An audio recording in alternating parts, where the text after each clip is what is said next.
नमस्कार. माइंडस्टिक्स फाउंडेशन ट्रस्टद्वारे निर्मित या सादरीकरणात आपलं स्वागत आहे.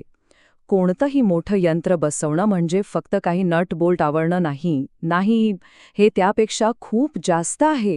हे एक असं कौशल्य आहे जिथे कमालीची अचूकता लागते, कारण याच अचूकतेवर त्या यंत्राची कार्यक्षमता आणि अर्थातच सुरक्षितता अवलंबून असते. चला तर मग आज आपण याच कौशल्याच्या जगात प्रवेश करूया. कधी विचार केलाय, एक प्रचंड मोठं अनेक टन वजनाचं मशीन जे प्रचंड शक्तीने आणि वेगाने काम करते, पण तरीही आपल्या जागेवरून 1 इंचभरही हलत नाही? हे कसं शक्य होतं? हाच तो प्रश्न आहे ज्याचं उत्तर आपण आज शोधणार आहोत.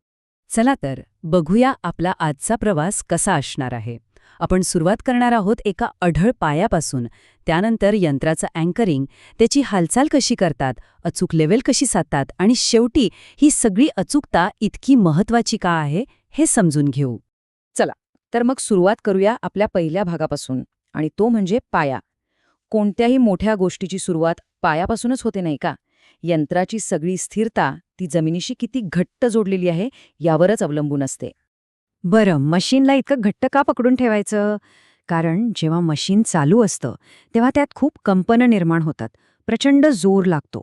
ह्या सगळ्यामुळे मशीन जागचं हलू शकतं, आणि असं होऊ नये यासाठीच त्याला जागेवर भक्कमपणे स्थिर करणं ही पहिली आणि सर्वात महत्त्वाची पायरी आहे.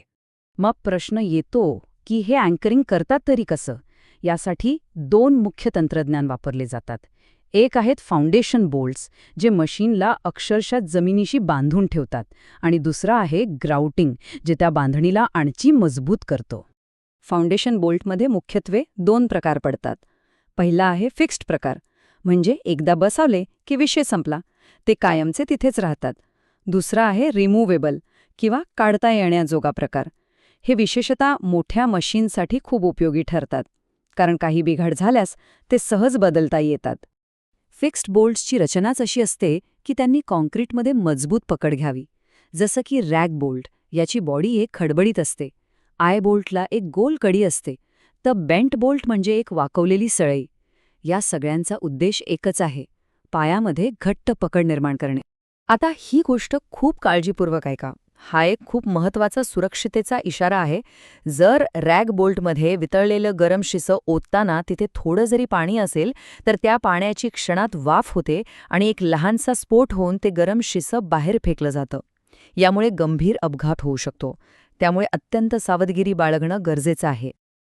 आता काढता येण्याजोग्या बोल्ट्सची काम करण्याची पद्धत खूपच इंटरेस्टिंग आहे. रॉल बोल्टला जसं आपण आवळतो तसे त्याचे भाग बाहेरच्या बाजूला पसरतात आणि छिद्राच्या आत घट्ट पकड घेतात. तर दुसऱ्या प्रकारात शंकूच्या आकाराचे वॉशर्स दाबले जाऊन छिद्राच्या भिंतींना चिकटतात.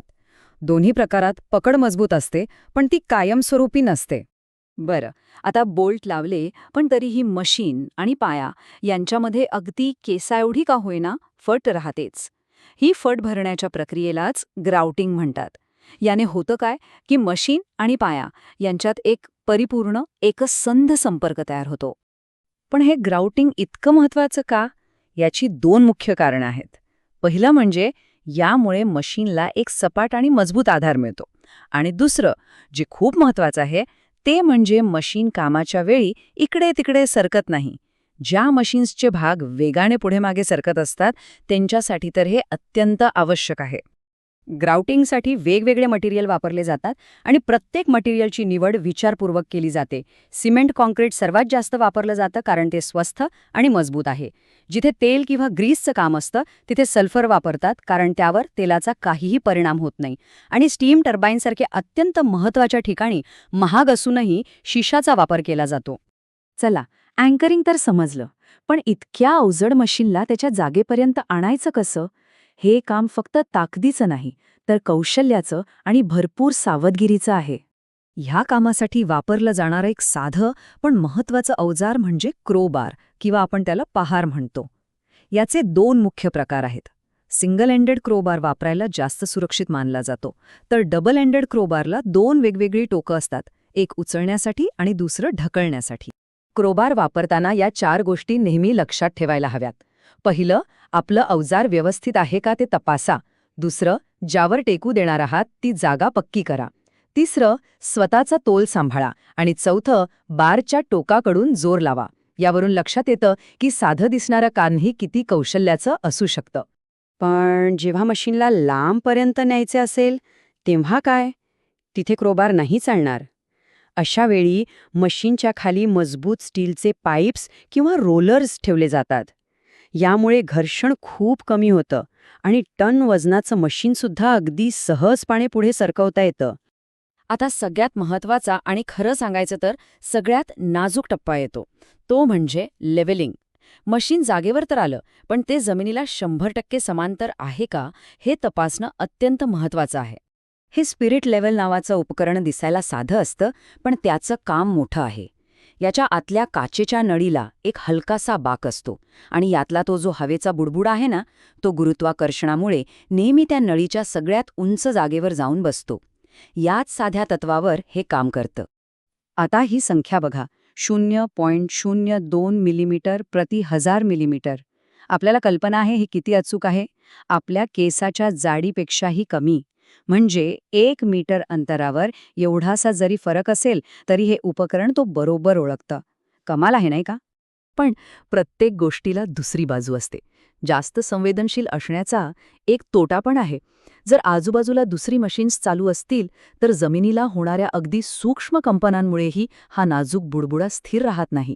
त्यामुळे अचूकता आणि व्यावहारिक उपयोगिता यात एक संतुलन साधावं लागतं. लेव्हलिंग करताना अनेक गोष्टींमुळे चुका होऊ शकतात. कधीकधी उपकरणातच गडबड असते किंवा ज्या पृष्ठभागावर ठेवलंय तोच खडबडीत असतो. अरे एवढंच काय, तापमान बदललं तरी फरक पडतो. आणि हो, बघणाऱ्याच्या नजरेचाही फरक पडू शकतो. म्हणूनच हे काम अत्यंत काळजीपूर्वक करावं लागतं.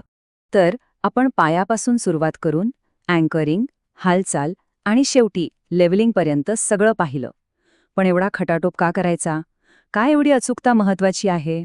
कारण या सगळ्यावरच मशीनचं भविष्य अवलंबून असतं. जर इन्स्टॉलेशन परिपूर्ण असेल तरच ते मशीन अचूक काम करेल, जास्त काळ टिकेल आणि सगळ्यात महत्त्वाचं म्हणजे ते वापरण्यासाठी सुरक्षित राहील. पायामधली एक छोटीशी चूक पुढे जाऊन मोठं संकट उभं करू शकते. हे फक्त मशीन्सपुरतं मर्यादित नाहीये. आपल्या आजूबाजूला बघा, आपण ज्या उंच इमारतींमध्ये राहतो, ज्या मोठ्या पुलांवरून प्रवास करतो, या सगळ्यांच्या मागे हीच अचूकता, हाच भक्कम पाया दडलेला असतो. आता पुढच्या वेळी अशी एखादी मोठी रचना बघताना विचार करा, तिच्या या स्थिरतेमागे कोणती न दिसणारी अचूकता दडली असेल.